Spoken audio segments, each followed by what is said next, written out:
So good evening, students. Now we are going to see different component, right? So now we are just seeing the different letters, whatever things have been written outside the for the outside the people. Here we are going to see the internal communication inside the organization. A lot of communications are taking place, and here we are going to have some idea about what is business meeting. In order to conduct the meeting, what are the different things should be focused on, the points to be noted down. Okay, so let's go to the meaning of business meeting.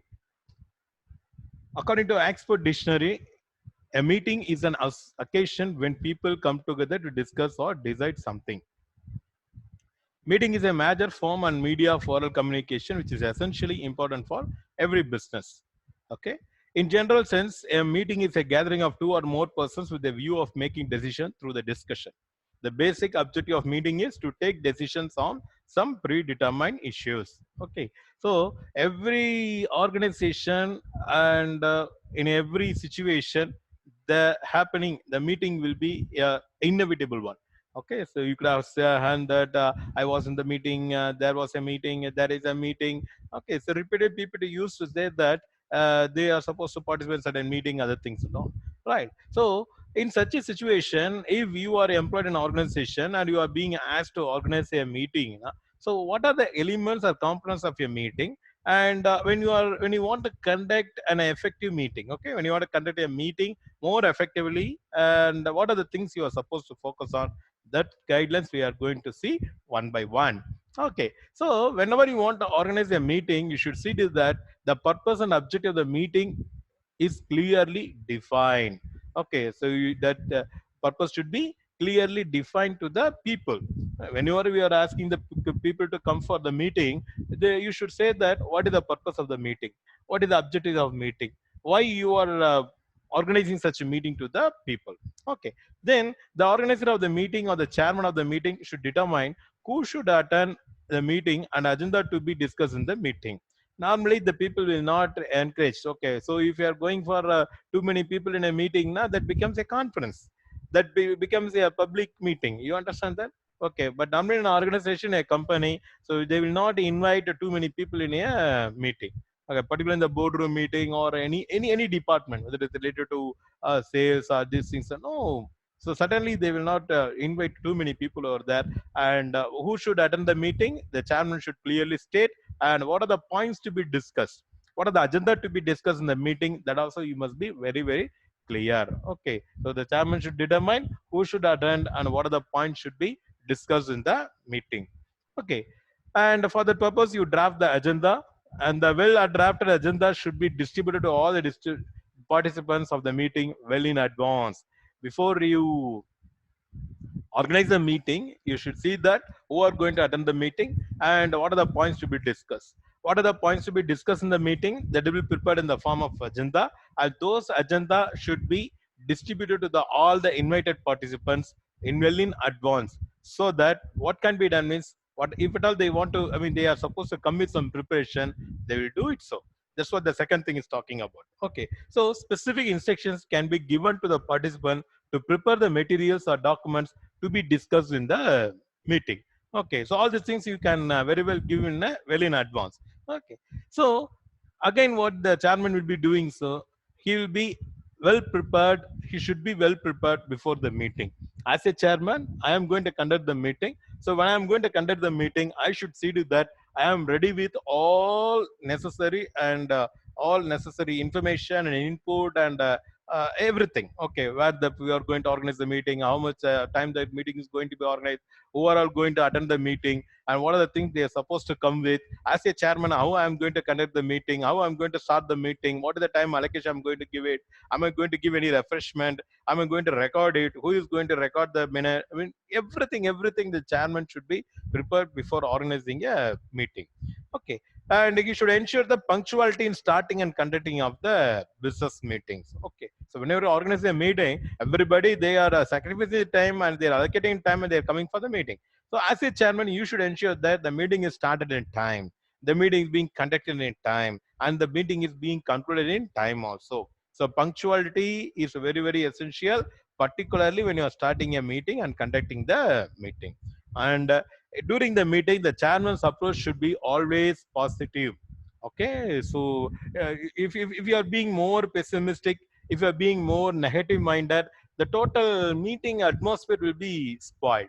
Okay, even at the face of what I'm say adversity or at the fair, I mean, it is a very difficult situation and the meeting is so tense. Even then, the chairman should always bring the positive tone in his conduct of the meeting. Okay, so that is a more essential. So the chairman approach should be always positive at the start and also throughout the meeting. Again, the chairman should clearly state the purpose and objective of meeting in the beginning itself in brief. Okay, though you are given a lot of instructions, though you are circulated the agenda to the all the invited participants, sometimes they may read it or sometimes they may have forgot it. So before the meeting itself, at the start of the meeting itself, again the chairman should brief. Again the chairman should summarize why the meeting is being called in, why the meeting being organized, what is the purpose of the meeting, what are the objectives of the meeting, actually what do you want to achieve through this particular meeting. That in the initial itself, the chairman should brief it, then only he has to start it. Okay, and during the meeting, the chairman should ensure that all the members in the meeting are treated equally and chance are given to all to express their views and opinions. See, I have invited some 10 people. Now, all the 10 people should be given the chance to express their views, chance to place their opinions. Okay, so instead of that, just I'm pulling up some 10 persons, I'm speaking, I'm making one or two to speak. That's it. So remaining 8 people, they are being made silent. Then what is the purpose of organizing a meeting with those people? You understand that? So if you are called somebody, if you are made somebody to be part of your meeting, and you should ensure that that particular individual is getting his due, that individual is getting his own time and a chance, opportunity to express his own view about the particular meeting content. Okay, so that is for that you have to treat them equally, and chances should be given equally to the all the meeting members. Okay, and the chairman of the meeting should be able to control the emotional buzz. It happens when two persons have joined and they talk, a lot of emotions will come.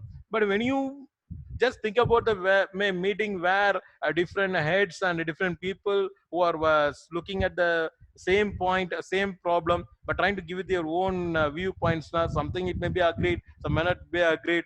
People may be agitated when the points are being, what do you say, it is being criticized by others or is being refused by others. So at this time, the emotional bursts are very, very common in the meeting, and the chairman should have the capability to control those emotional bursts in the meeting and should effectively resolve the conflicts among the participants. It happens in every meeting. If the meeting is so alive, then definitely the conflicts will arise. The fights will arise, emotional bursts will arise, but it is the duty of the chairman to take care of such emotional bursts. Okay, he should try to resolve the conflicts that is being raised among the participants, right? And now and then the chairman should summarize. Okay, summarize frequently about whatever the discussion so far made. If it is a 1 hour discussion, 2 hour discussion, at the every half an hour, no, the chairman should stop the meeting and should say that, okay, so far we have discussed this and this and this and this. As we are going to provide this, I think this will give you a way to the next thing. Okay, so that is the chairman. No, he should put the total team's track, what in the total teams flowing in a particular track.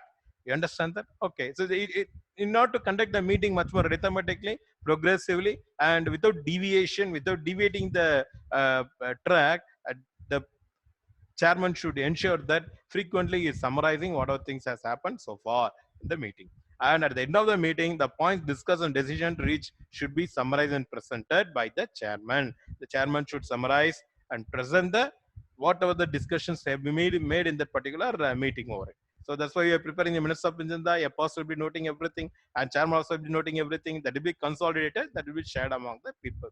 Sometime in the meeting itself, those things will be summarized and distributed to the people, or otherwise, some what will happen in later stage. The meeting recorder will be recording every point that are being discussed in the meeting. Every agenda is being discussed in the meeting, and that will be consolidated and put it as a minutes of meeting, and that can be circulated later to the people. But in brief, at the end of the meeting, the chairman will be discussing about the various points discussed during the meeting. Okay, and the meeting should be concluded in time, and the chairman should ensure that all the points mentioned in the meeting agenda is discussed in the meeting. Okay, so normally whenever you are organizing a meeting and you are saying that this many points will be discussed, suppose we are having 12 agenda, 13 agenda or 13 points to be discussed now. the chairman should ensure that at the maximum possible, he should ensure that all the 13 points are being discussed. All the 10 points are being discussed. Whatever the agenda you have included, whatever the points you have included in the agenda, see to that everything is being touched upon, everything is being dealt upon. Okay, so that is it. The meeting should be concluded in time, and the chairman should ensure that all the points mentioned in the meeting agenda discussed in the meeting. Okay, so these are the points you have to keep it in mind when you are organizing a meeting. So in the next class, we'll be talking about if at all you want, when you are organizing a meeting, how you are going to send the notification, how you are going to draft the agenda, what are the components of the agenda that we can discuss in the next class. Okay, so thank you, students. We'll see in the next